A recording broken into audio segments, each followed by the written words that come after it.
Greetings from sunny Portugal. Here we are. What are we doing? The middle of October, and it's been about 28, 29, 30 degrees here. It's been hot, a real Indian summer, I think we'd call it, and it is great. So I've got my fan on. I'm sitting in my shorts and t-shirt. Welcome to episode 13. Did think of making it episode 14 because 13's unlucky, but then everybody would write and say, "Where's episode 13?" So here it is. So welcome to my channel. This is me continuing to build my Barrelback 20 foot in my basement until I can find a garage to put it all together. And in this episode we're going to continue doing the longitudinals. Had a few bits and pieces of feedback from the last one of how to stop the breakout, and also how to scarf, and that's what I am currently doing. You of course only see the end result, but believe you me, there's hours of work, 2 hours at the moment on this scarfing setup, which is not working very well. But it's then I've also got to carry on with these cuts. One thing I have found out, looking at the photos of other barrelbacks, is which of these 4 longitudinals to stop. And it's pretty obvious that that one is going to stop there because there is nothing more for it to carry on. And then these 3 carry on here. Excuse me. That's the dust. This one here carries on till frame 7, and then those 2 carry on and tie into the stem section, because of course there is a chine piece here that comes all the way round to the corner. So those 2 there will be there and there. No, sorry, the 3 will be there, won't they? 1, 2, 3, and then there'll be a chine section there. So this will be well braced in that curve. So this is a suggestion that was made that you. How can I explain this?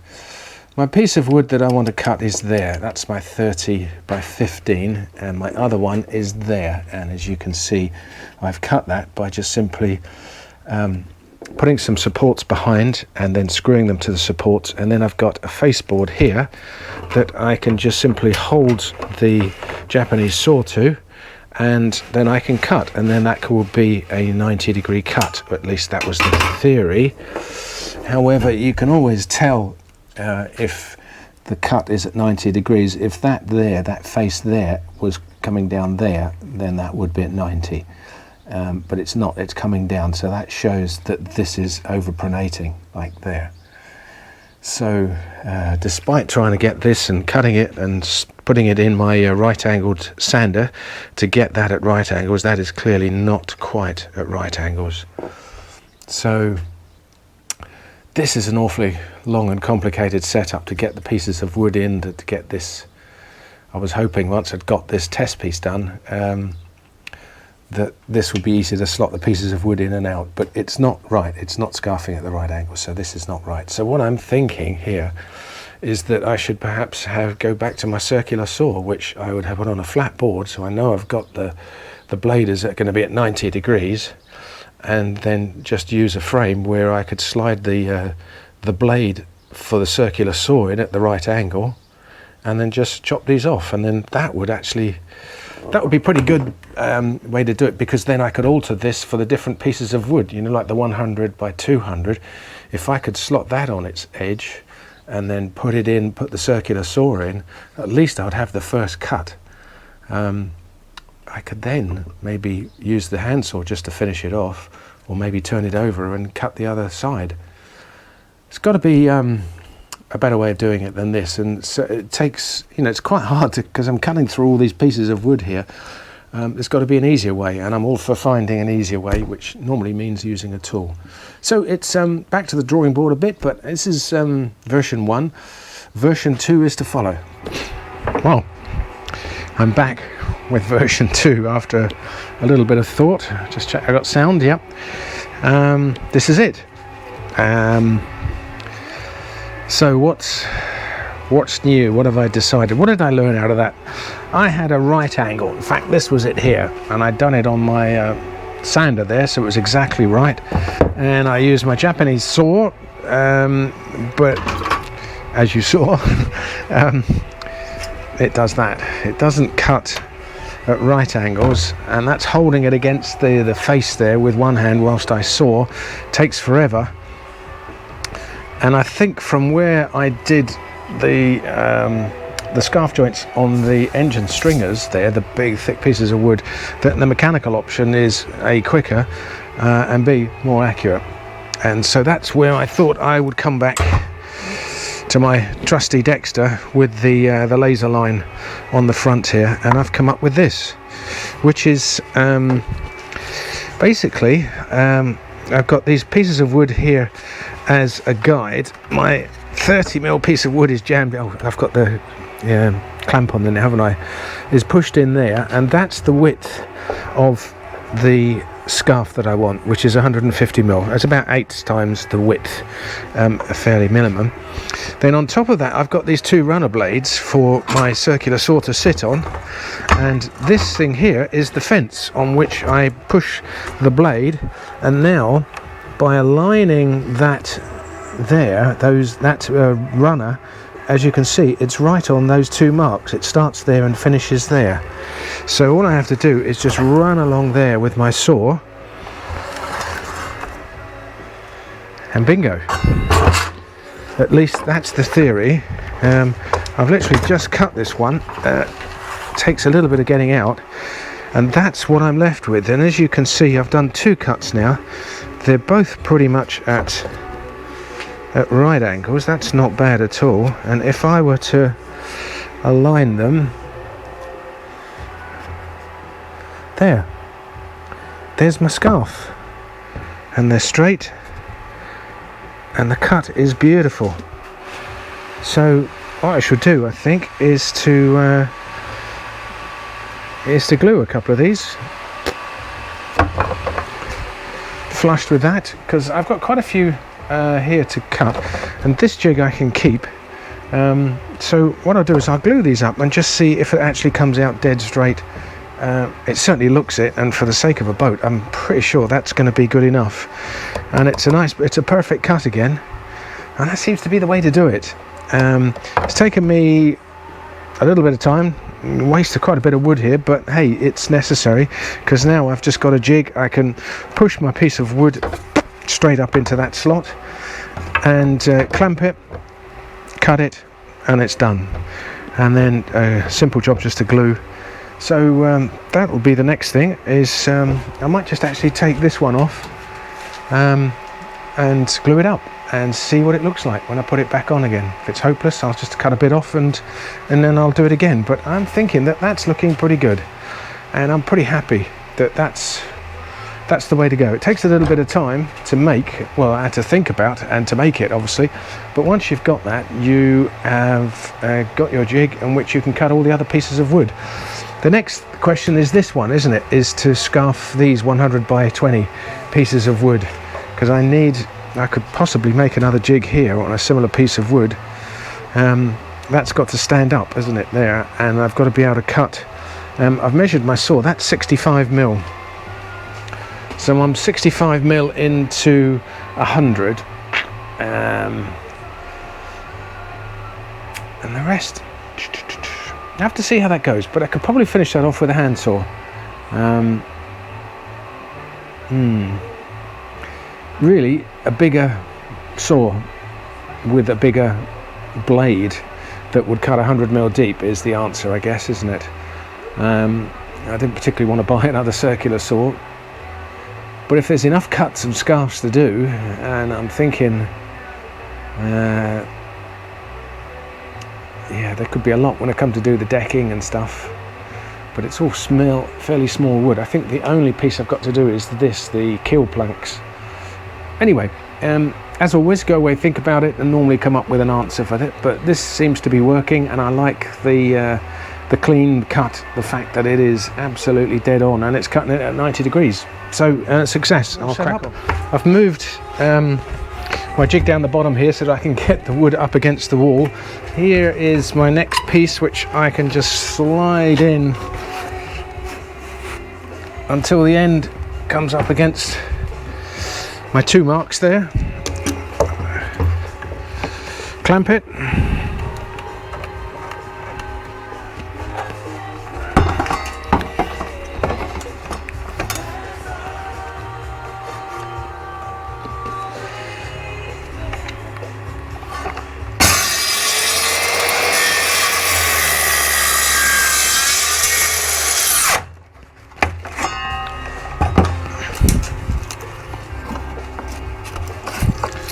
And the side benefits of this is that you get lots of door stops, and that's it. It's as easy as that.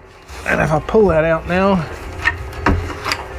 and put it on top there, that cut is at 90 degrees. It's perfect. So there's my first joining piece, which I'm going to put on there and glue. I've taken the 4 stringers off the boat. I'm going to joint them all.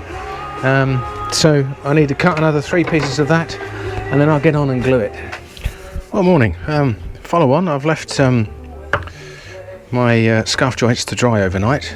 Just pulled them apart. Some success and some failures going on here. This one has been a complete success. I mean, there's the scarf joint. You can see it's at 90 degrees, and I mean, it's beautiful, both sides, and it's straight along there, and it's the same along there, so it must be cutting pretty much to spec. So that's good. That's stuck. The others have not, and I'm not quite sure why. There's something to do with the glue, because I did mix that one up first, and then I had to add some more, and something has gone wrong with the mixture, and they've not stuck. Still a bit tacky, so I'm going to have to re-glue those this morning. But failing that, that seems to work. I'm very happy with the scarves anyway. That's a good success. So I'm going to crack on and re-glue those, and I'm going to get on and start cutting some more of the notches into the frame. With scarf, a 20 centimetre long scarf joint, that would be sufficiently accurate enough. There's certainly nothing, I've been looking at bigger circular saws, but there's nothing that's deep enough to cut that 100 mil. He suggested it's like a biscuit jointer, but it's called a domino cutter, and it just puts what it looks like actually a domino, strangely enough, and you could put them in here to lock those pieces of wood together, but of course you've got to buy the whole machine, which looks quite complicated and expensive, plus the dominoes just to do these 2 bits of wood. And so I had a bit of a revelation moment. Where I've cut these beams in, remember this should originally have just been a butt joint, and then the plywood gave it the strength with the nails, and I cut these things in here, I don't know what you call them, it's like a rebate, and to give that far more gluing area to make that a much stronger joint. And actually, for the purposes of this, I could just do that here. I could just cut along there, let's say 10 centimeters, something like that. Cut that in the opposite end so that they overlap, and then there's a good join. And then you have a solid piece of wood over the top of that, and then make the next joint on the next section there, before we start going into a curve. And you know, I think that might just work just for those keel planks. And obviously we're going to screw these things together. It's not so difficult here because there's so little fairing to be done there to come in with the shape of the frames. Yeah, you wouldn't necessarily be, well, you'd have to rebate the screws obviously, and then there's a little bit here. I mean, there's like about 2 or 3 millimeters there to come off from the center point. So if you put that one in there at the center, just below the surface, you're not going to touch that. And there's no bend in here, so there's no actual stress on it, and it would be mahogany, so it would be, I think, quite a strong piece of wood. So I think I'll have another think about it, but I think that's what I'm going to do. But let me introduce you to the next problem that I'm looking at. I'm looking down at my longitudinals and looking at the curves to see what does it look right. And it's obviously it's staggered because the curve is only at the point where the frame meets the longitudinal. In between, it's pretty straight. So you get a series of straight curves, as it were, along that bit there. This one is going to finish here. which means this one will come up to there. There will be a stringer coming along here on the shear point, so that will be largely unsupported. But it's more the top bits here that I'm thinking of. This is the natural curve. If I put the marks here, which I have marked there, you can see that there's on 7.6 frame 5, it's a little bit in that far, it's kind of kinked a little bit here. So you can see where I've marked that frame there. That's the kind of natural point at which the frame will take. If I now look down there, you can see, and that, you see that frame has got to twist in here quite a lot, and it's got to come in quite a lot more, and there's going to be a bit of steaming, I think, to do that. So I'm thinking, what I did to find these positions here, I marked in 5 centimeters for the strake to come along there, and then measured from there down to there. I've got 4 bits of wood at 30 mil, so I take off 120 mil into that. I've got 1, 2, 3, 4, 5 gaps, so divided that by 5, and that gives me that measurement there.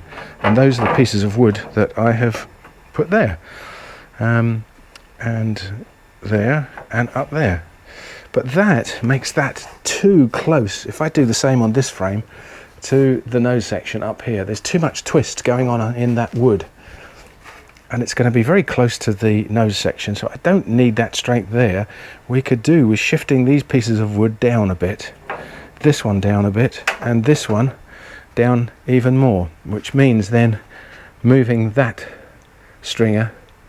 So at number 5 there, they've all got to come down by about 1 centimetre, 15 mil, something like that, and then it would make a fair curve as you look along there, and it would increase the span across to here to make that slightly better down here where the strength needs to be, and then it reduces the amount of twist that this piece has to go into this piece of wood here. This one here finishes there, so it's only 2 pieces of wood here, plus obviously the chine piece along here, which, you know, in that sort of gap, that's fine. There's enough strength in there, plus you've got the curvature of the wood, and it's 12 millimeters, don't forget, underneath there. I'm thinking a little bit of cutting, which is unfortunate here on this frame, to move these all down 1 centimetre. But obviously whatever I rectify here, you know, I'm just going to replicate when I come to cut the other sides. Down the bottom there, that dividing into 5 is working perfectly, but the frames are fairly flat. It's coming up here where we're getting far more curvature to the bottom that I'm getting problems. So I figured just let's finish this side off and get them tied into the nose section. This one I've cocked up and I haven't scarfed enough wood on it, so I'm going to have to cut it off and do that one again, but the others are okay, and those are certainly long enough. And then I think I'll have to rig up a steamer here, and that's another thing. I've got a Karcher steamer actually that will probably do it. I've got a plan in my head to do that, and then I can twist them in. And I've seen you put a G-clamp on the wood, and then by using a string you twist the G-clamp so that it induces the twist in the wood, and then you just let that hold that until it dries out, and that'll be fine the next day to come in and screw it in. So these are the problems, aren't they, that you see boats and you see stringers coming in, and you know, all of these wood, it's all attached, and you don't really get to see the problems. But there are a lot of problems, not least with cutting and breakout of the wood, scarfing these long timbers. How do you do that? And then finally actually fitting them. There's a bit more in it. So I hope these videos are a bit more explanatory for the guys of you that want to build a Barrelback, so you've got some clue as to what's coming, and you do what I do and start practicing scarfs and joints, and hopefully it will make your journey a little bit easier. But it's good fun. I'm enjoying it. It's great fun. It's very rewarding to see this boat now coming together, and the finished product, well, is still a bit of a dream, but it's there in the distance, and I will keep plodding away at it. So I'll come back when I've done some more jointing and stuff. Hi, well, I had a really good day yesterday, long day at it, a lot of trial and error going on, but I've got all of my longitudinals on one side at least set down, and it's looking good. Jumping ahead, yeah, that noise, I've started steaming. I've got a Karcher cleaner, absolutely brilliant, with just a trigger handle, and I've just got a bit of plastic pipe. That's too hot to touch. Sleeve that on, it's the perfect size, and it's just dripping away there, and as you can see, the steam is coming out nicely, so that should be good to try. That's quite a, you can see this one is probably the worst, because that's the flattest to twist in towards the nose section, and that's what I'm going to try and do next. But look at the lines there. I had to alter at frame 5 just to bring them out because it was kinking in, but I've got nice smooth curves on that. I'm very happy with that, and this one will probably be cut off here because that might be difficult to fare. I don't know, I might just leave it as a bit of extra strength, but obviously you've got the straight coming around here, so it's quite close. Ooh, it's hot here, and I'm not quite sure where it's going to fit into there as to whether this one will actually fit. It's supposed to, from what I've seen, be cut off there, but that extra bit of strength round there would seem to me to be a good idea, and I can show you where I've got that from, because turn the music down a bit. There's a photo, and it's, you can see the curve. Well, they're not curves, it's very higgledy-piggledy, particularly that one there is bent around frame 6, and this bit here, and you know, I thought, you know, I can do better than that.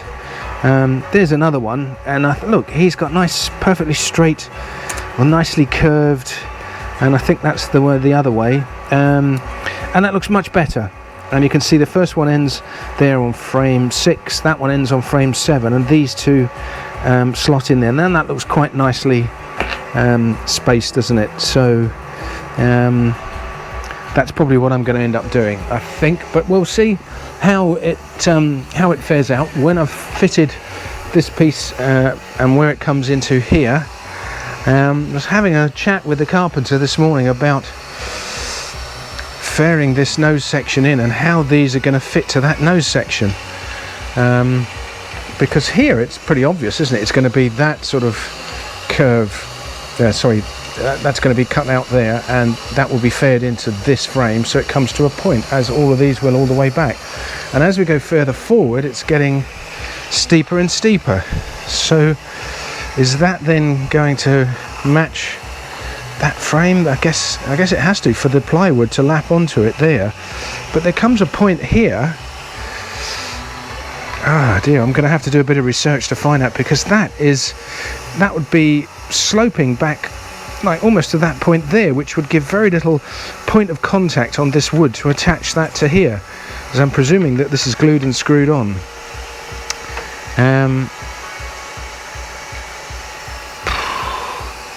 Don't know, I need to find out some pictures, find out how people have done it. This is again just ongoing problems, isn't it? But it's all looking good. These I had to cut a little bit deeper because we're coming in now at an angle, a greater angle here, so the 15mm cut didn't work because this was all protruding, which means fairing off the whole lump of wood, which I didn't want to do. So I had to put my jig back on, set the router a little bit deeper to cut another, it was about 2mm, I think 3mm there, so that this is now flush at the top and it's dipped below there, so that frame will have to be faired off to match these longitudinals.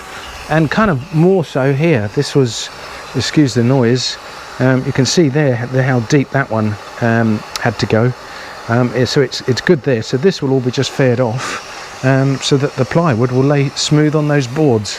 Quite what happens up there is yet to be determined, but back here it's pretty straightforward. These are pretty much flat now with all the frames, so they require the minimum of fairing. Obviously they're not fixed down at the minute, and the same here, and So here's my scarf joints all along, scattered along here. There's one. In fact, that one's pretty good. You can hardly see that one. So I've left a bit of extra wood at the end there. Just I thought I'll cut it off there once I've faired up the front, so that I've got a bit of cock-up space. And looking from the back, and you can see that pretty much replicates that photo. It's a nice smooth line. I'm very happy with that. It's certainly worth the extra effort to do that. I'm sure you're not going to see these from the when the boat is flipped. They'll be under floorboards, but it's kind of, I don't know, you just want to make a good job of it rather than spend little time and just have it very higgledy-piggledy. I'm sure you'd agree. So that's up to date. I've still got the other side to cut in. Obviously now I'm just going to measure these and then I'm going to transfer it across to the other side, and it's great up to here. Where we start having problems was here in frame 5, and you can see the amount I had to cut there in order to keep these longitudinals there in a nice line. So I can put a piece of wood filler in there, and obviously that side I'll just replicate these distances, which will copy it quite nicely. I'm also going to try some steaming, and what I thought to do is that if I put a clamp on the wood and then twist it and then tie the clamp so it keeps the pressure on the wood, then leave it just to dry for a few days, and then the time I come back it will be getting near. Might have to do it again, but this is working pretty well. In fact, that's incredibly easy to do. That bit of pipe obviously fits. There's other bits of steaming, I think, for the sides, certainly the shear strakes. I can do these one at a time, and that pipe will work perfectly. And then all I do is I've got my fan on over there, just so it's blowing the steam away. And that's where we are. Really pleased. Good progress and solving problems as we go along. A little bit of research needed up on the nose cone there, and so once I've got these steamed up and the other side, I'll come back and we'll perhaps tidy this episode up and get it online. A quick addendum to my last. I've been cutting frame 6 in.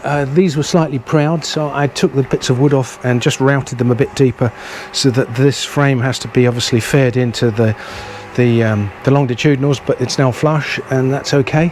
I thought the steaming was going to be a horrendous problem, but with my Karcher, it's brilliant. Just produces loads of steam.